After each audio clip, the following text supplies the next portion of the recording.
In the factorial lab, we want to generate the factorial of a number, such as 6. So if you take a look at this example here, 6 factorial, it's just a running product. 6 times 5 times 4 times 3 times 2 times 1. Okay, we should get 720.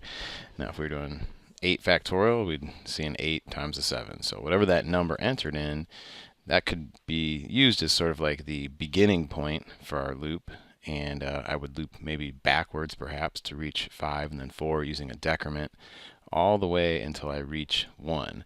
So an interesting way to write this loop would be to start by initializing a variable such as I to the num value, okay? And we'll work until we go past 1. We don't want to reach 0 here, because if we end up multiplying by 0, we'll just get 0. So we don't want to go past 1. So that's my control expression, and we're going to go in a decrement fashion, getting smaller.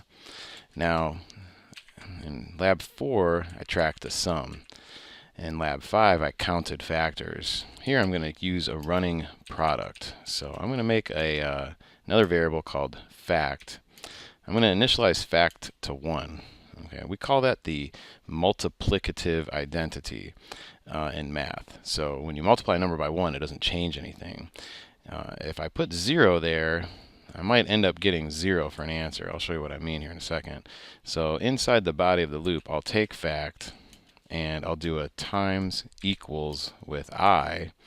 And for example, if you initialized num to be 6, okay, then I would initially be 6. The next time through would be 5, then 4, then 3, then 2, all the way down to 1. All right, when we're all done, we could put a little print statement here. Again, notice that this print statement is coming outside of the loop. We don't want to give our factorial answer until we're all finished. So I'm just going to put something here like num factorial equals as a string literal, and then I'll list my fact value right here. All right, let's try this out. Using 6 as our example, 6 factorial equals 720, and that's what I was expecting, so this looks perfect. Had I initialized fact to be 0, or had I allowed my loop to reach 0, well, anytime you multiply by 0, you just get 0. So a lot of times if we're doing something with a product, we like to use what's called the multiplicative identity. Other times we like to initialize to 0 for the first value, and that's called the additive identity in math.